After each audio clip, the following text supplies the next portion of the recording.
Controlling your finances. P.A.o. Money channel. A person's finances are one thing that determines the way they live. It determines your lifestyle, such as what type of car you drive or the area in which you live. Controlling your finances is a very important part of a person's life. Since just about everyone has a checking account, it is important to know how to keep that account balanced properly. If you do not keep a close eye on your account, then it could end up costing you a lot of extra money. If you write one check that you do not have enough to cover, then it could spiral way out of control.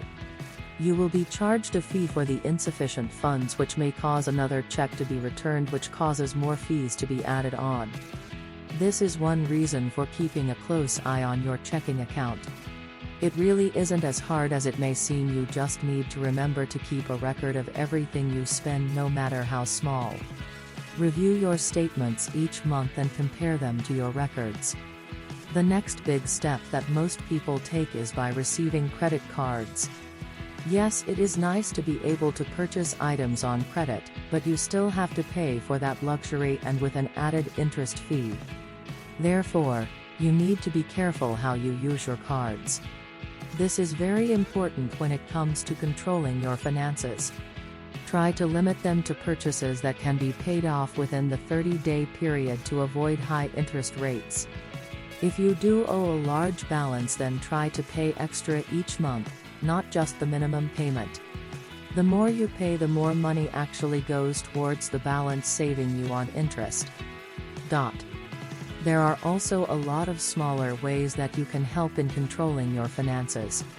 For example, be careful and control any shopping sprees you may be thinking about, even if it is for those Christmas presents. Phone bills can sometimes be quite a shock, so if you are making long-distance calls, keep a record so you will know how long you talk and how often. The same thing goes for cell phones, so be careful not to go over your minutes, as this can add up very quickly. Don't go in debt for large items such as automobiles if you are not financially able to afford the payments. Be careful when investing in stocks and bonds. Make sure you understand exactly what you are investing in and the amount of risk involved. Following these tips can help you in controlling your finances. Thanks for like, subscribe, and share. P.A.o. Money Channel.